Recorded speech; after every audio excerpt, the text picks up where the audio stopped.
I was thinking if you could just kind of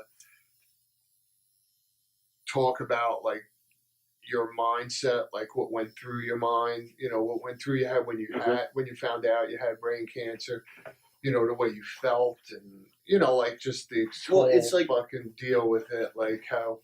Because I was like in my late 20s. So when you're your late 20s, like all life is spread out before you, and like I'm just getting started. Right, you feel invincible. Like yeah, you feel invincible, and you feel like you got all this potential. Yeah. And the thing is, I was doing Jeet Kune Do, which has Muay Thai and Jiu Jitsu in it. Mm-hmm. So I was doing that all the time, taking seminars. I was really getting into that.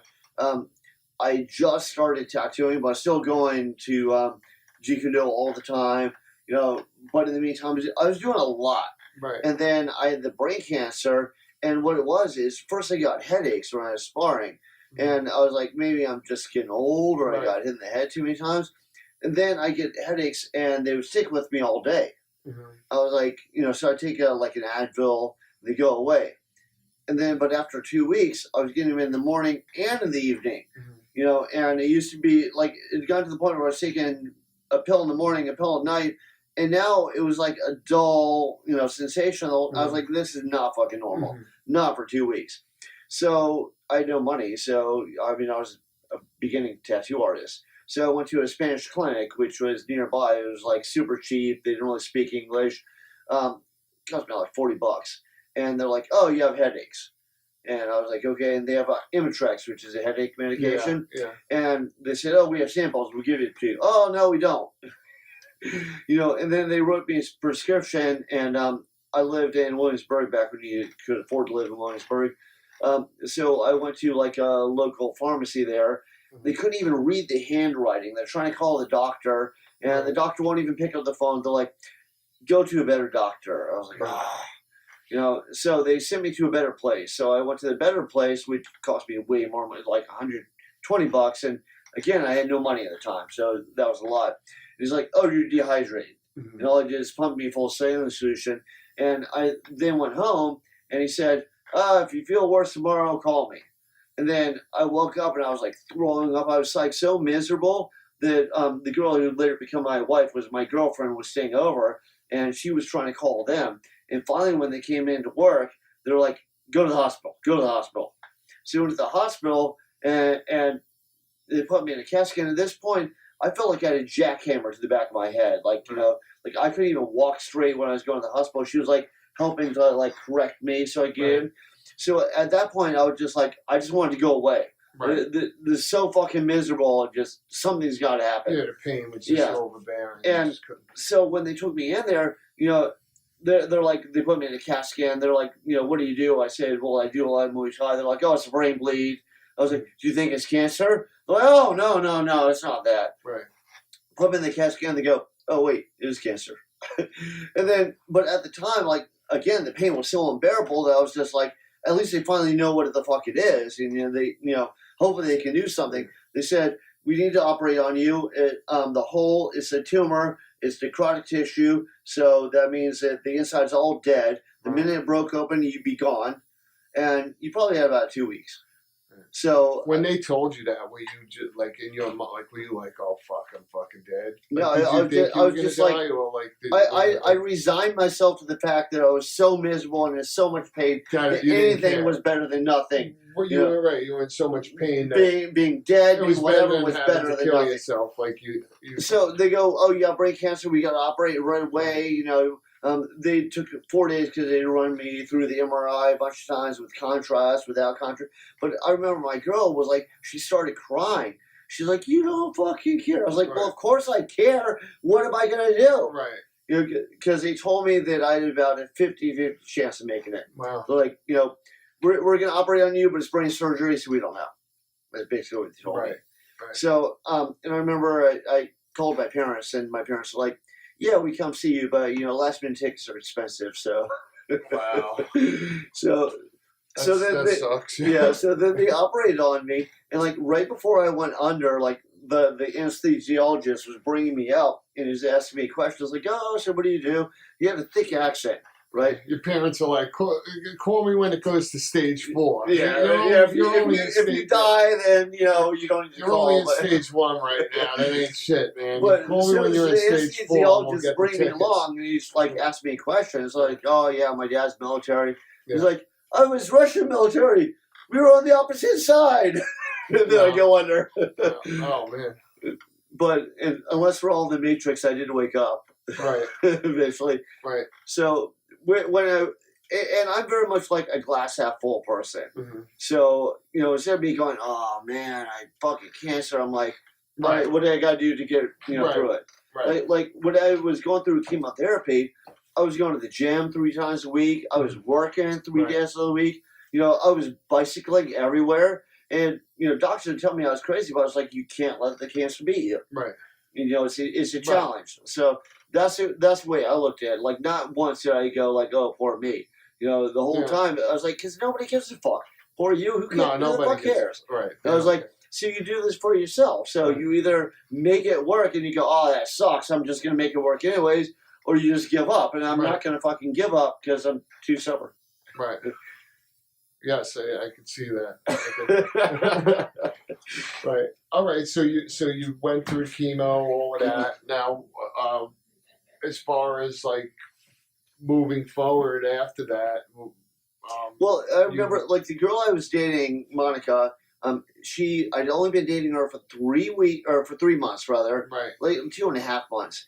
But every day she visited me at the hospital. Every day. So I was like, this is a fucking good That's girl. a person. Yeah. And but she always looked like she was like really like, how are you, like really impacted. Yeah. So then when I got it, like I remember I was working on an album cover and I was calling the band, telling them, you know, they're like, oh, just give it. I'm like, no, I'm gonna finish the cover. I'm gonna finish the cover. Right. You know. So when I got out of there, you know, you're on a high the minute you get out. Because nothing has kicked in medication like chemotherapy wise yet. And you're on a high just because all my friends were supporting me. Right. So I felt like you feel really appreciated. You feel like, you know, you're like things are going good. Yeah. You know, so when I got out of there, I'm like making plans. And I'm like, you know, I got to do this. I got to do that. I was saving up to open up a tattoo shop. So me and this guy, Joe Truck, who's piece of shit, but that's a different story. We're gonna open up a tattoo shop, and so I was thinking, you know, everything's gonna work. It's gonna work. This is just a setback, you know. I'm gonna get through this. Right. And okay, so now once you're healthy again, it took a long time. A couple of years, you said. Yeah, because you don't realize how bad chemo is until you like people tell, oh yeah, I heard it's brutal. It is. It's really brutal. And no matter how hard you try, it's like, still going to kick your ass. Yeah, it's going to kick your ass. Right. And you know, I remember Monica used to hold this against me because she's like, I can't believe how mean you were to me at first. You know, like basically, what's wrong with you? I'm like, I couldn't help it. Because like we'd be in bed and she'd like touch you and you'd be like, oh, don't touch me. Right. Well, it's not because you hate her. You physically feel miserable. Yeah, exactly. And like I've read plenty of stories now where people like their wife will go through chemo and they're like, "What's wrong with my wife?" Well, nothing. It's a chemo. Right. Yeah. Exactly. But so that drags you down, and then after I got through all that, you kind of get complacent because you kind of made it through everything. Right. You know. So like I wasn't going to a Muay Thai studio, you know, or a jiu-jitsu studio. I wasn't really, you know, working on artwork. I wasn't, you know. And life is kind of crazy. Like we're moving around between tattoo shops. I'm newly married, you know. So you just kind of get caught up in like stuff that doesn't really fucking matter. Right. And then now, how long were you married? 7 years. 7 years. Yeah. Okay. Do you want to talk about all of that happened with Monica, or do you not want to? So we got married, and initially she was like, I'm going to marry a friend because she's a refugee from Colombia. Okay. And I was like, no, we're going out. Just fucking marry me. I'm like, if it doesn't work out, then I'm not going to be a dick. Right. You know, she's like, oh, you know, are you sure? I really don't want to do that to you, which is all the more sign that she's a good person. Right. You know, I was like, no. I was like, if this doesn't work out, then we'll still be friends, and, you know. Yeah. So, and I remember she made, because we had to go before the city hall where they, they'll, like adjust her or test you. So there's a lot of people that get married for money. So they ask you all these questions, make sure you're really a couple. So I had to memorize all this stuff, like her dad's name. Her, yeah. And then we get there, and she has dreadlocks and she's covered in tattoos. Right. I'm covered in tattoos. They're just like, okay. Yeah. But so then we got married, and we were married for the longest time. I mean, probably this isn't just 22 vision hindsight. She was really a good person. Mm-hmm. Like she'd go away. She was really a great artist too. Yeah. I at the time I didn't know you very well, and right. I just knew about the work you did and stuff, and I didn't know her until later on, where you were showing me her work, and she really was awesome. She was awesome. Yeah, I'll attach some images of the work and she did on this video. I tattooed. The way I first hit on her is I tattooed her. But really? Yeah. Okay. Then eventually, and then I'm not real good with hey baby, hitting up people. So at first, she was going out with this guy, and I was tattooing her, and I was kind of talking to her, to me it was kind of flirting with her, but I don't want to be an asshole. So then when she realized I was interested in her, she apparently had a boyfriend, and she ditched him so that she could be with me instead. But it worked out. Right. And then you guys lived together. Yeah, we got married and we lived together, and the roommate he was a really good roommate. He was the guitarist in a hardcore band. Until that happened, he's like, I can't live with the married couple.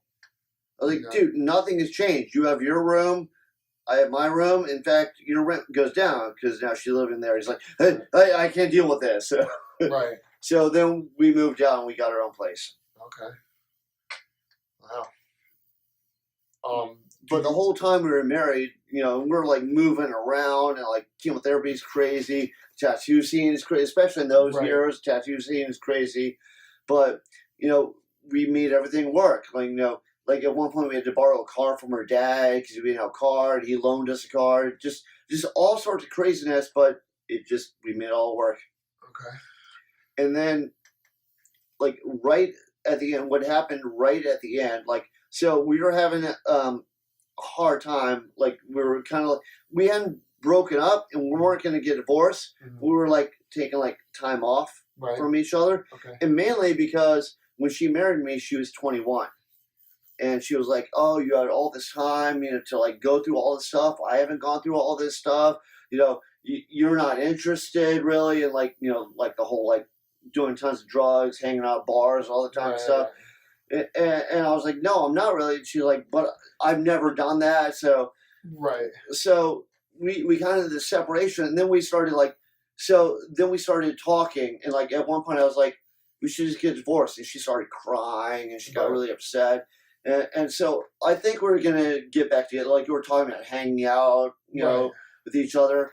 And then out of the blue, I get this phone call, and at the time it was our separation. So I'm living with a roommate in Greenpoint, Brooklyn, and I get this call from the NYPD, and they're like, "Hey, are you married to Monica Henk?" And instantly I'm awake. I'm like, "Yeah," and I'm like, "What happened?" They're like, "She was in an accident." What happened? She's like, "Oh, I don't know. She ran a red light or something."